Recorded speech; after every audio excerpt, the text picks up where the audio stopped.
Kuwait's commercial position played an important role in the planning of the old city. Harbours and shores had been developed and the city interconnected with a network of roads and stores which converged in Al Safat Square, the main link connecting the land and sea trade.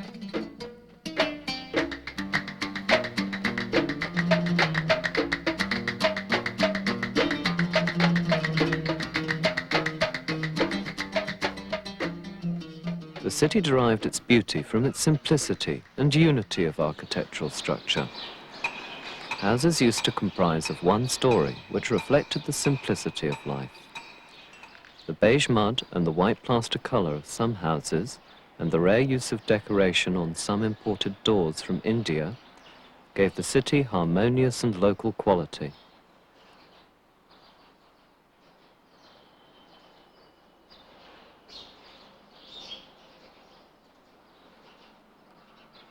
Houses used to secure the social, economic and climatic needs of the inhabitants. Building materials were locally manufactured, such as mud and sea rocks. The width of rooms were determined by the maximum length of the mangrove poles imported from East Africa.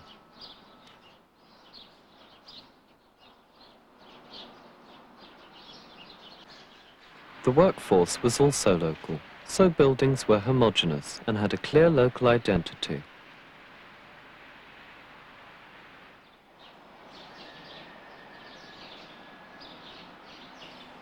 To cope with the hot climate, there were many ways to lessen the heat within the houses, such as the shaded area called Al-Lewan in front of the rooms, and the towers, bad gears, on top of the roofs, which served to direct cool air into the rooms. The bad gear was a distinctive architectural feature of the area. Roads between houses were narrow because these houses were built side by side due to the strong social bonds between neighbours. These narrow roads offered shade to pedestrians. However, roads between shops and markets were comparatively wide. That is why they were covered with wooden parasols, making them suitable for shopping.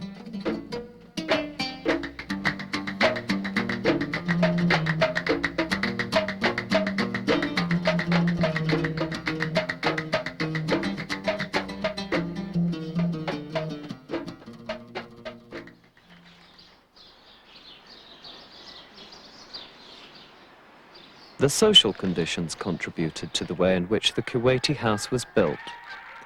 The high solid walls and door barriers expressed a state of privacy. To ensure such privacy, some houses contained more than one yard, one for men and another for women.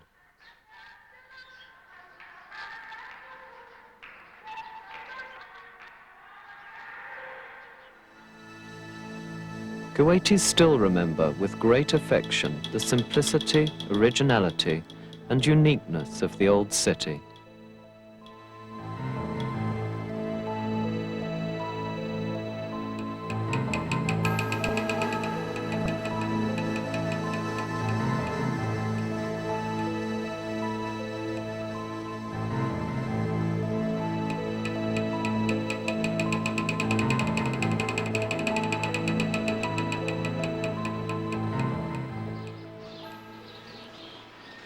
The architectural character of Old Kuwait was influenced by the architectural methods of adjacent countries, and those tied to Kuwait with strong political and commercial relations, such as India, Britain, and the United States of America. The Dixon House, which was built in 1909, is an example of the Anglo-Indian colonial style.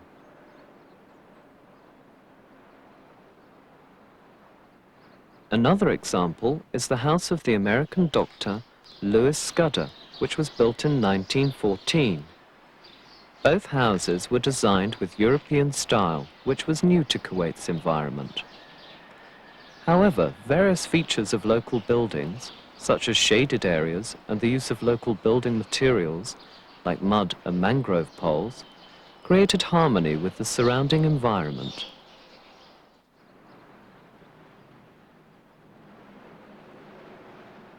The American hospital, which was erected in the years 1937 through to 1939, despite being the first concrete building in the area, contained many components of local architecture, such as the color of natural mud and the yard inside.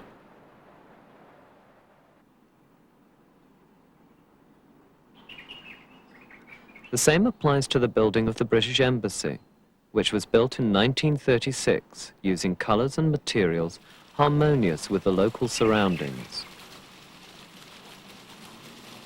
Despite the various architectural methods applied in erecting those buildings, the use of local material and manpower created an architectural harmony with the surrounding buildings.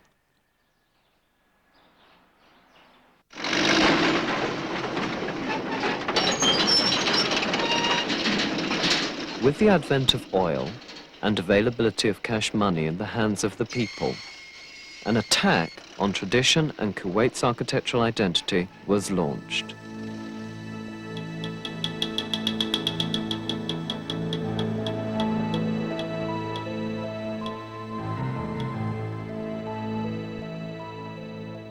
During that period, hundreds of old houses were demolished.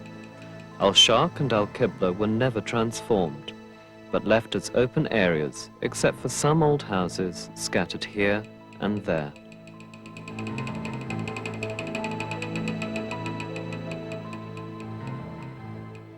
People deserted their old houses to build new ones designed by architects, complete strangers to the architectural identity of Kuwait.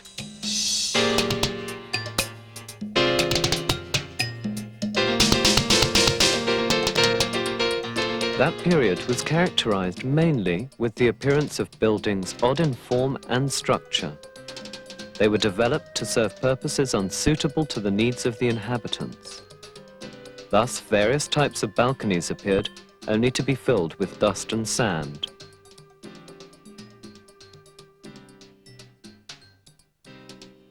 The yards now surrounded the building, contrary to what has been the case in the past. Colors became varied and far from harmonious. Conflicting shapes appeared, and buildings became incongruous and disharmonious.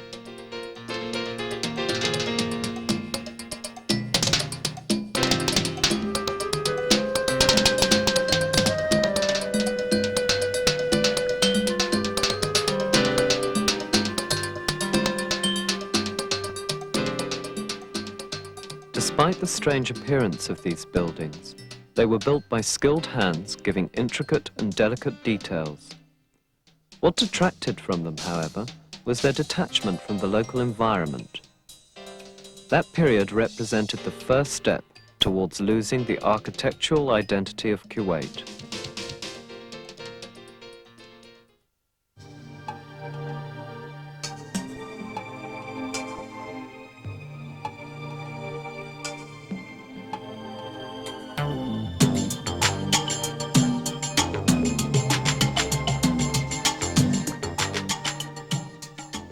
As a result of the financial boom and population explosion of the 70s, vertically erected residential and commercial complexes increased.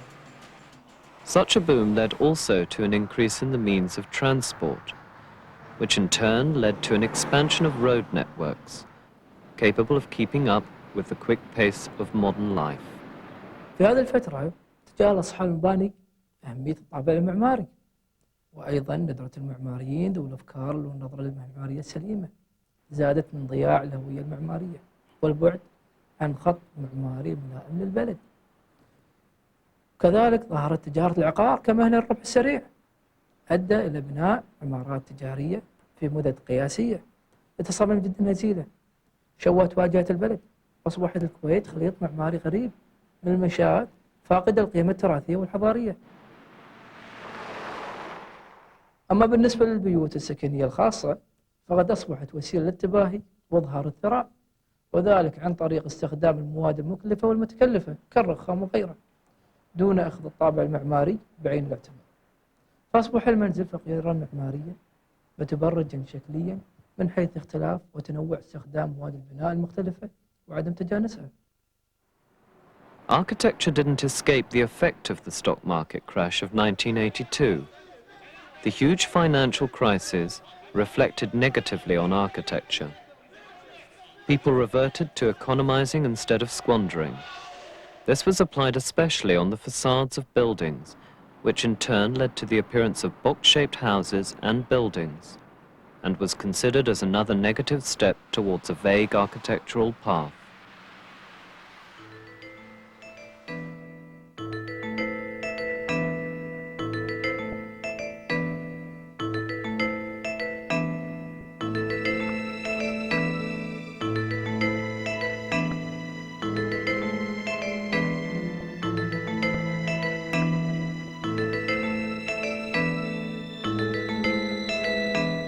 لا يعني ما سبق أن ما في محاولات جيدة وناجحة في العمارة الكويتية. ودنا نوقف على مثال يمثل جدا تعامل ناجح وحساس لإرثنا المعماري المتبقي. مبنى المحاكم القديم على شارع فهد سالم عولج بحساسية ودقة وتفاعل إيجابي مع العمارة الكويتية المتبقية، والحمد لله نجح المبنى، يمثل نجاح معماري. الداخل فيه والمار فيه يحس بلغة كويتية تخاطبه، المبنى عادة تروحه فيه، وهذا مثال ودنا نحتذي فيه في معالجة بقية الهندسة. حقيقة المثال يمثل سلسلة من أعمال أستاذنا وأخونا المعماري غازي سلطان، اللي بنظري الشخصي يعتبر مدرسة عمارة كويتية حقيقية وأصيلة.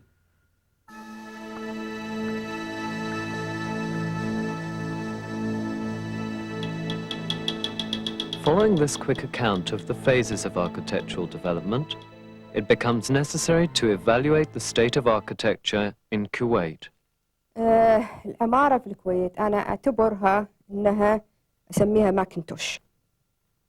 شفت علبة الماكنتوش اللي هي فيها عدة أنواع من الكاكاو بالضبط. إحنا بالكويت كذي، إحنا ماكنتوش، ما عندنا شيء اسمه طابع معماري.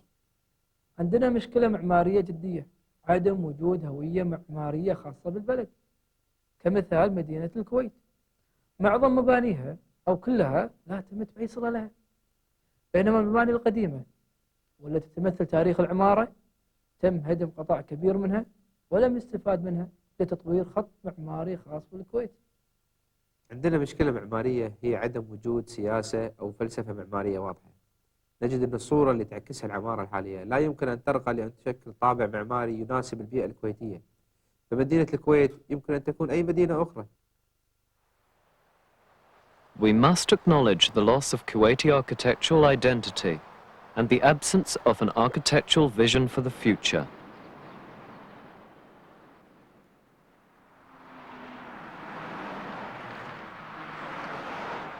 Societies realize their aim in the field of architectural environment through specialized institutions. They carry out the duty of planning and putting policies which guarantee suitable environments and atmospheres for modern societies. The first of these institutions is the municipality in Kuwait. It is the main body responsible for the architectural identity of Kuwait. It lays down the structural plan of the city and its suburbs. It supervises consulting offices, construction work, and the preserving of the architectural heritage of Kuwait.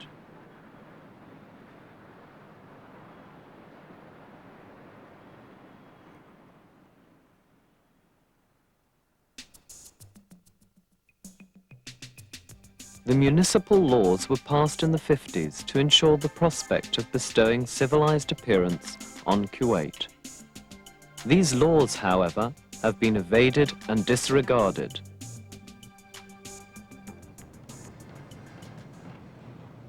Interest, however, was concentrated on applying the mathematical side, such as observing the amount of retrogression, the quantity of steel, and the quality of concrete. Meanwhile, the aesthetics and architectural sides within these laws were ignored, such as building harmonious facades, homogeneous colors, and shaded passages in public areas. في الحقيقة القوانين موجودة واللجان موجودة والتنسيق أيضا موجود. ولكن تختلف الأذواق وأذواق أصحاب العقار من عقار إلى آخر، وتظهر هذه الصورة في واجهات المباني نفسها. ولا يمكن أن نذهب إلى هذا صاحب العقار ونقول له والله أضع واجهتك بهذا الشكل أو أضع واجهتك بهالشكل هذا، لأنه هو يرجع إليه ملكية هذا العقار. لكن هذا لا يخفي دور الوعي، اللي دورنا احنا ان احنا نثقف هذا المواطن، نجعله يشعر بالهوية المعمارية، نجعله انه هو يشعر بالجوانب الجمالية.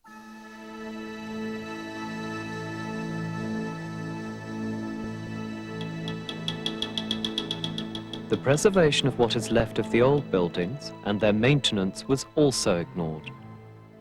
Such buildings constituted a basic reference of an original architectural direction.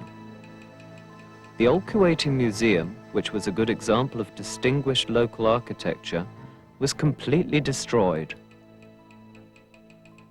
اهتمت البلدية في المباني التاريخية كونها الجهة المسؤولة عن التخطيط العمراني في الدولة. فمع إصدار قانون المحافظة على المباني التاريخية في 1988 قامت باستحداث قسم يسمى قسم المحافظة على المباني التاريخية. كان من ضمن مهام هذا القسم هو مسح مدينة الكويت وتوثيق هذه المباني التاريخية والمحافظة عليها. وبالطبع نرى أن هناك المباني التاريخية تنقسم إلى قسمين، قسم يعود ملكيته إلى الدولة وقسم يعود ملكيته إلى القطاع الخاص. فكقطاع خاص نحن نناشد صراحة المواطنين بأن تتم المحاولة على المحافظة على هذه المباني التاريخية.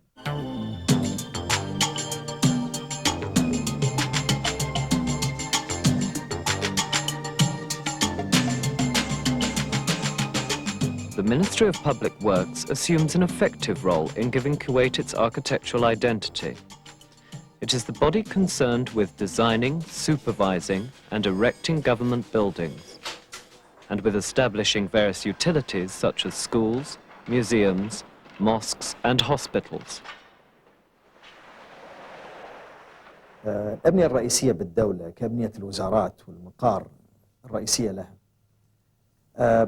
تعطينا في الواقع الفرصة من وجهة النظر المعمارية في تحديد وتوجيه العمارة ووضع الخط المعماري المرجو والذي يعبر عن مستوى الفكر المعماري اللي وصلنا إليه. فلا يستهان بهذه المشاريع إن كان في وقت التصميم وضع الخطة ودراسة وتحاليل المتطلبات لهذا المشروع لكي نتفادى في المستقبل حتى أي تغييرات أو إضافات بشكل عشوائي وبشكل سريع.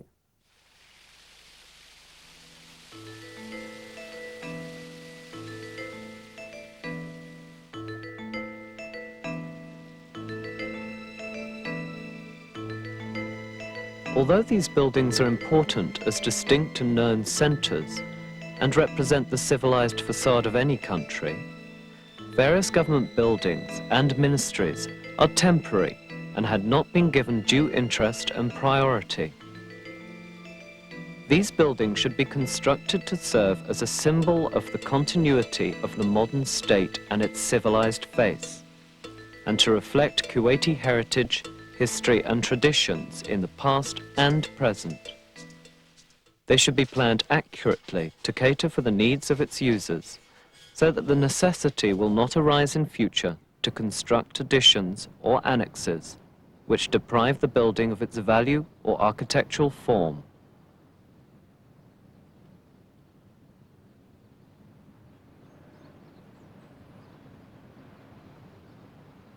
The design of school buildings constitute a main component in creating an environment suitable for learning. It is noticed, however, that the school building lacks many design and educational characteristics through the materials used and their colors or harmony with the surrounding environment. بالنسبة للمدارس هناك طبعا عوامل كثيرة تؤثر على تصميم المشاريع. أول عامل اللي هو عامل الميزانية. في حالة تقليص الميزانية تؤثر تأثير كبير على المشروع. العامل الثاني اللي هو طبعا عامل الوقت. عامل الوقت استعجال الجهة المستفيدة في تصميم المشروع أو تنفيذ المشروع طبعا يؤدي إلى تغيير مكونات المشروع ككل. العامل الثالث اللي هو طبعا عامل الموقع أو المساحة. المساحة الإجمالية الموجودة إذا كانت تقلصت فتقلص في مكونات المشروع، مما يؤدي إلى أن المشروع أو تصميم المشروع لا يتم على الوجه المطلوب. التشطيبات النهائية، تدخل الجهة المستفيدة في التشطيبات النهائية طبعا يؤثر تأثير كبير لعدم وجود اختصاصيين بهذا المجال، مما يؤثر تأثير كامل على إخراج المشروع هذا أو تصميم المشروع هذا بغير التصميم المطلوب أو المفروض يكون من الجهة المصممة اللي هي جهة وزارة الأشغال. The newly constructed mosques in Kuwait are architecturally poor. Some of them are away from the Islamic character, poor in design, and contain cheap materials which do not befit the spiritual value of the mosque. Today, mosques do not compare architecturally with old mosques, in spite of the great difference between the resources of today and those of yesterday.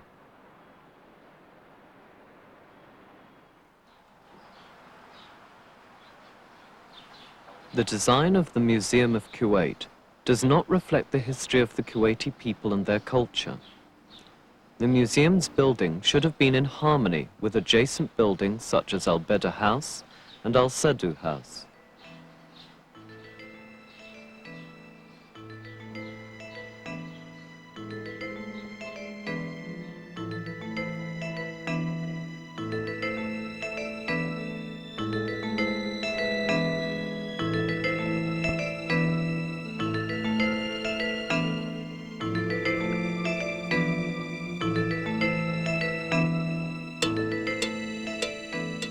A good example is the National Museum of Qatar and the degree of harmony it enjoys with the main building of the museum.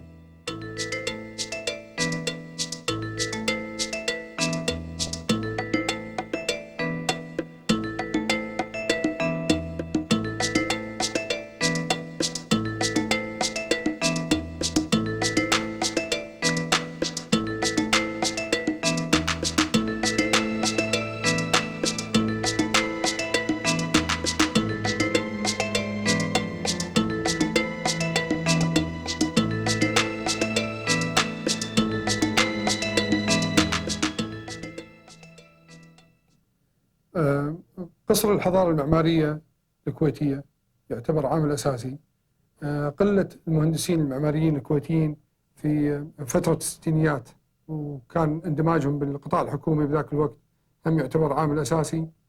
الاستعانة في استشاريين عالميين لهم نمط معين في بلادهم أو مكانهم المحلي وجلبهم الاستعانة فيهم في الكويت هم كان لها تأثير كبير في دور تغيير أو وضع صورة محددة للمعمار الهندسة المعمارية الكويتية.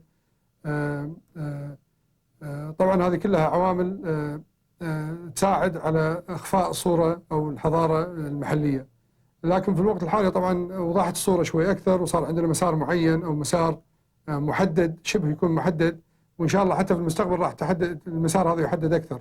مثل قصر العدل واحد من المشاريع اللي تحددت فيه الصورة أو بدأت تحديد الصورة فيه بالأحواش الداخلية، بالدراوي العلوية، بالمشربيات الخارجية، النوافير الداخلية.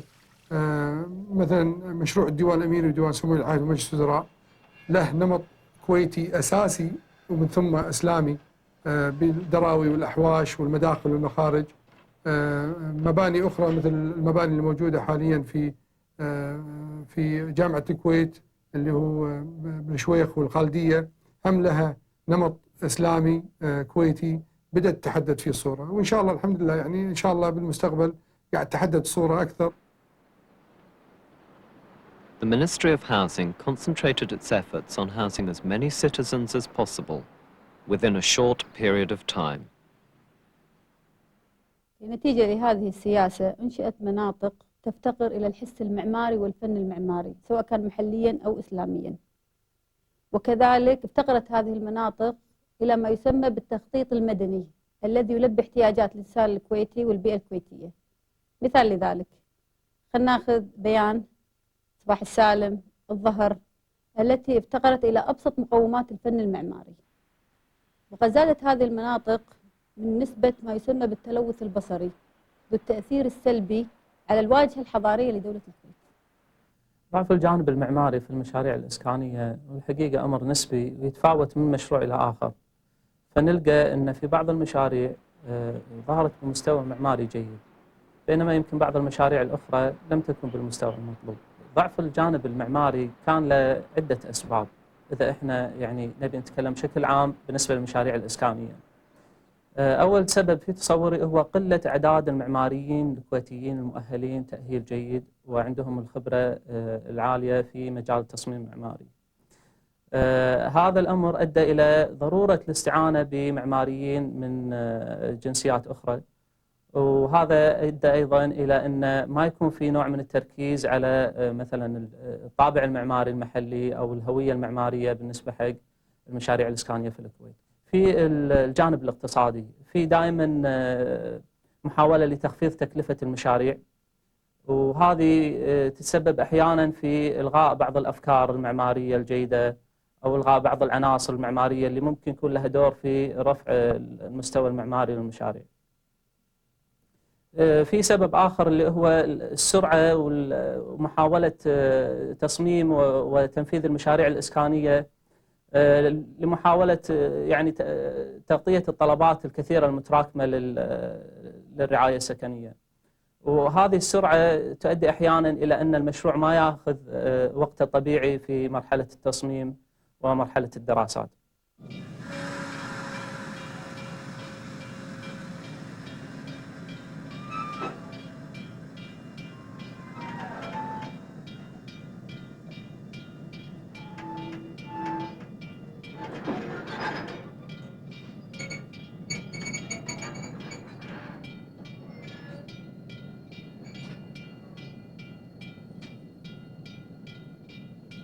The private sector can greatly influence the architectural identity of Kuwait. Many residential and commercial buildings are built by individuals or private companies. Such a great number of buildings drastically affect the architectural forms and fabrics of the country. As a result of the private sector, buildings were erected which lacked any architectural trends or aesthetics whatsoever. العمارة هي استجابة لاحتياجات الناس، أفراد أو جماعات، من مباني سكنية إلى مباني مؤسسات إلى تعليم إلى آخر القائمة الطويلة العريضة من أشكال المباني المختلفة. العملية المعمارية تبدأ باحتياجات محددة من قبل الجهة المالكة للمشروع، وبالتالي فالناتج اللي هو الشكل المعماري هذا يعكس هذه الاحتياجات. طبعا هناك مجال للإبداع والتحوير، لكنه أن تأتي وتقول أن ليست هناك هوية هذا غير صحيح. قد لا تكون هوية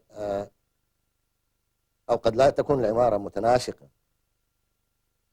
كما موجود في بعض الدول العربية أو غيرها. والله اللون الأبيض والأزرق هذا الطابع المميز للعمارة في كذا بلد. هذا ما يعني بالضرورة أنها هوية. يعني أنت لا تلاحظ اللي حصل على مدى 50 سنة الأخيرة أو 40 سنة الأخيرة من بداية الخمسينات أو أواسط الخمسينات للآن،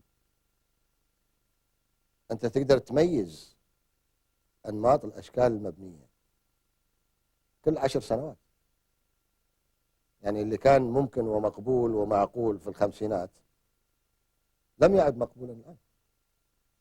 اللي حصل عبر 40 سنة الأخيرة أن الناس بدأت توعى أكثر، أو المالك الزبون أصبح أكثر وعيا لاحتياجاته، وبالتالي أصبح أكثر تقبلا لتبسيط الشكل المعماري. وهذا يلاحظ بالنسبة بشكل خاص بالنسبة لمباني السكن الخاص اللي تم تنفيذها على مدى ال7 8 سنوات الأخيرة. في تحول جذري من الأشكال اللي كانت مقبولة أو مفروضة بالخمسينات والأشكال اللي موجودة حاليا.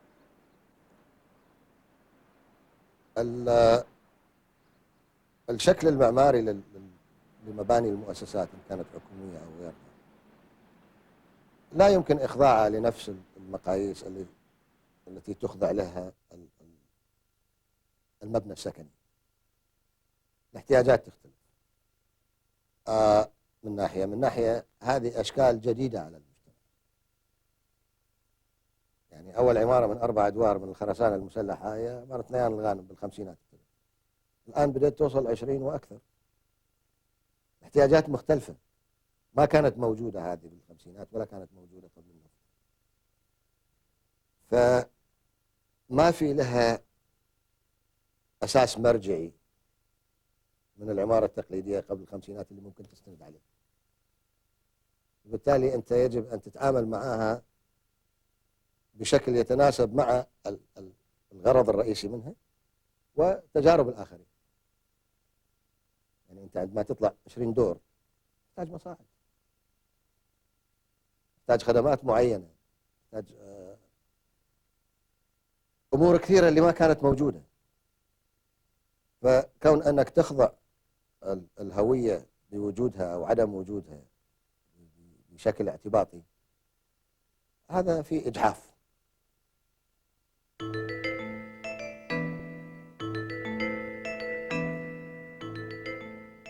There were successful attempts by the private sector, such as the building of the Kuwait Foundation for the Advancement of Sciences and the Kuwaiti Development Fund, which has distinctive external thick walls, desert-matching colours and sunken windows to temper the intense heat of the sun.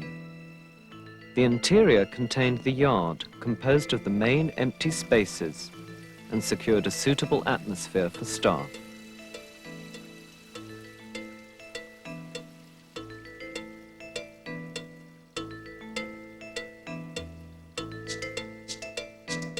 The late Sheikh Sabah Salam al-Sabah Foundation symbolises the Kuwaiti architectural features in a modern way characterised with originality and sincerity.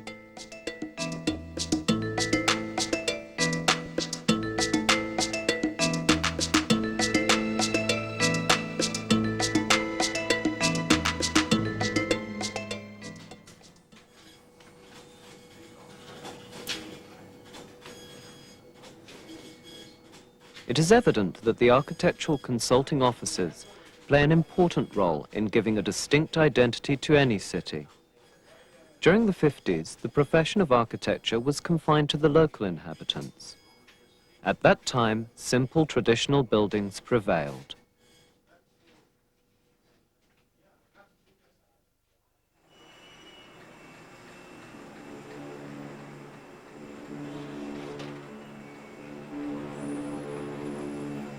With the advent of oil and wealth and the increase of architectural projects, Kuwait attracted many bogus architects. They designed buildings far removed from the Kuwaiti environment and identity.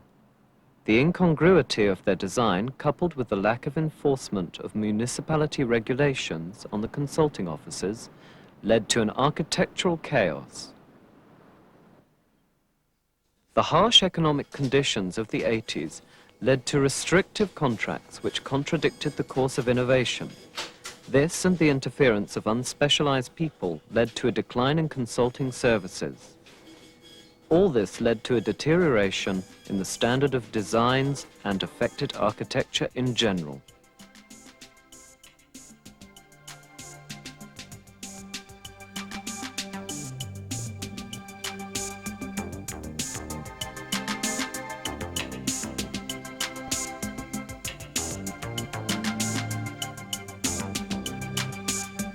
موضوع المكاتب الهندسية موضوع شائك. إن الآن ما في مكاتب متخصصة. يعني أنت ممكن تكون عندك شهادة بأي فرع من فروع الهندسة مسموح لك أن تفتح مكتب. قد لا تكون معماري بس تستطيع أن توظف معماري. هذا غير اللي نراه في العالم الآخر. المعماريين عندهم مكاتب معمارية، المهندسين الإنشائيين عندهم مكاتب إنشائية، مهندسي الخدمات عندهم. ففي نوع من التخصص. عندنا بالكويت ما فيه التخصص بالترخيص.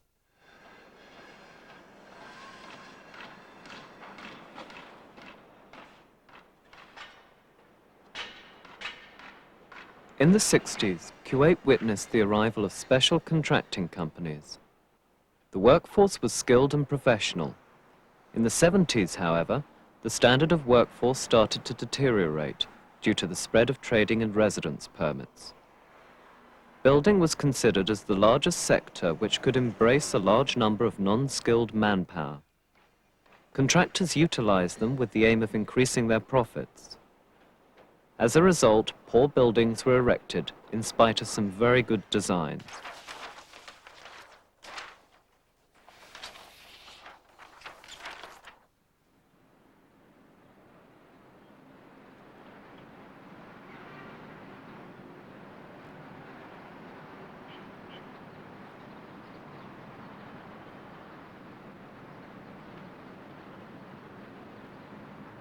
As we shape buildings, buildings shape us. They influence our behavior and way of life. The loss of architectural identity is therefore very serious. So what is the solution? There is no easy solution, and the longer we wait, the harder it will become. There are various and intricate reasons for the loss of the architectural identity of Kuwait, as mentioned earlier. However, we should not let the escalation of architectural chaos continue. It is necessary to put down solutions and suggestions to limit this phenomenon. First of all, we should lay a working plan specifying the architectural identity of the country.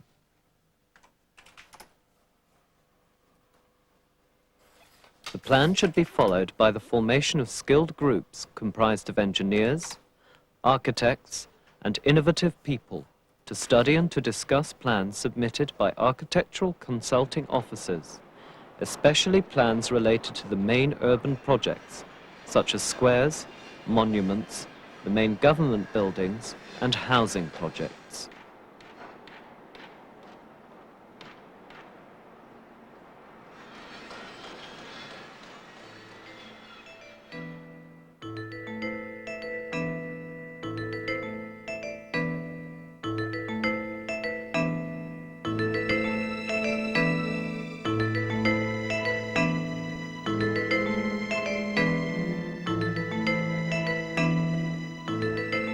Careful planning and completion of public places, such as markets, parks, and playgrounds, should be done through rules which define the main features of public areas, such as providing rest areas and sitting places, covered passages, and areas for gatherings and amusement.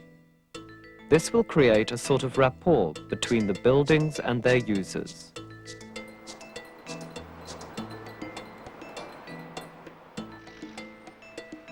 An example is the fish and vegetable market under construction, which contains all elements of success, such as the architectural features that reflect the identity of old Kuwaiti markets, but with the standards of modern markets that secure modern necessities for shoppers.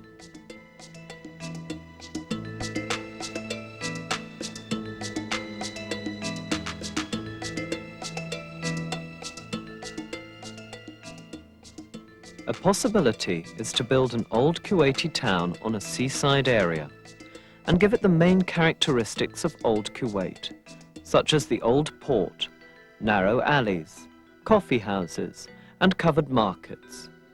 This can be utilized as a cultural and amusement center that reflects a true Kuwaiti tradition. This would contain shops for old handicrafts, in addition to containing theaters and art galleries.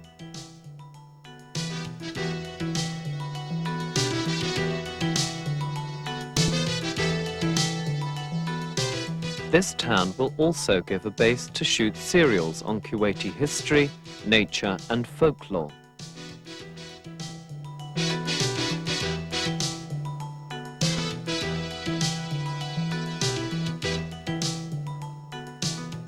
The government has drawn up plans to establish new cities in the north and south of Kuwait.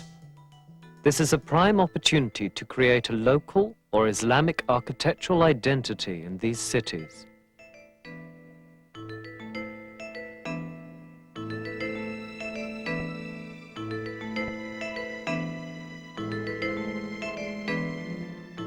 تستطيع وزارة الإسكان لما لها من دور في بناء مناطق سكنية جديدة أن تعطي الهوية المعمارية أولوية في مشاريعها الإسكانية، وذلك بالأخذ بروح الحي الكويتي اللي هو الفريج القديم كأساس لتخطيط مناطق إسكانية تفي باحتياجات متطلبات سكانها العصرية، وفي نفس الوقت تحقق الهوية الكويتية المميزة، مع العلم بأن هناك الكثير من المحاولات والأفكار التي لم تر النور.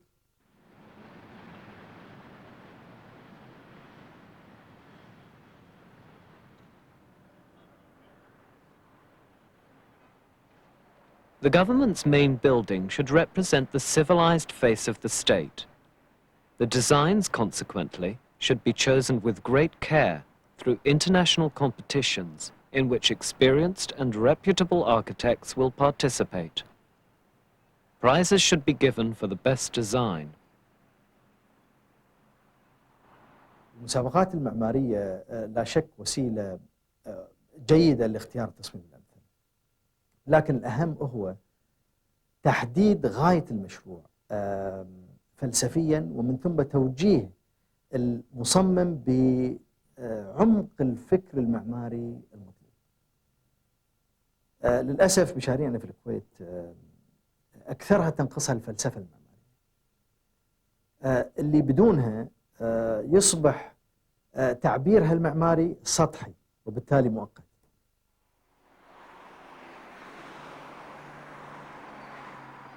The Kuwaiti Society of Engineers should assume a greater role in enlightening the people through the various mass media with the importance of architectural identity and sound architectural design.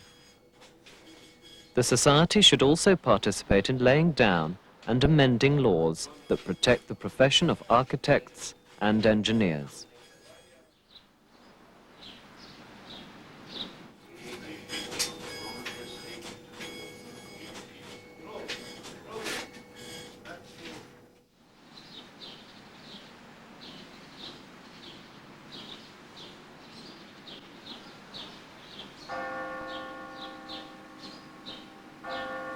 The University of Kuwait should accord more importance to architecture and to city planners, and to establish an academy for this specialization. The university should encourage high-achieving students and delegate them to study abroad in order to rectify the evident shortage in Kuwaiti architects.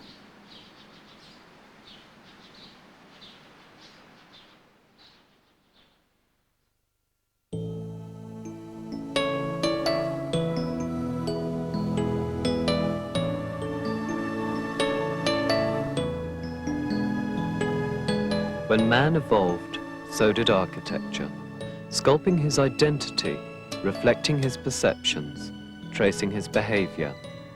While man fades away, architecture remains rooted as an immortal memorial to his existence, an authentic muse of tales and reminiscence.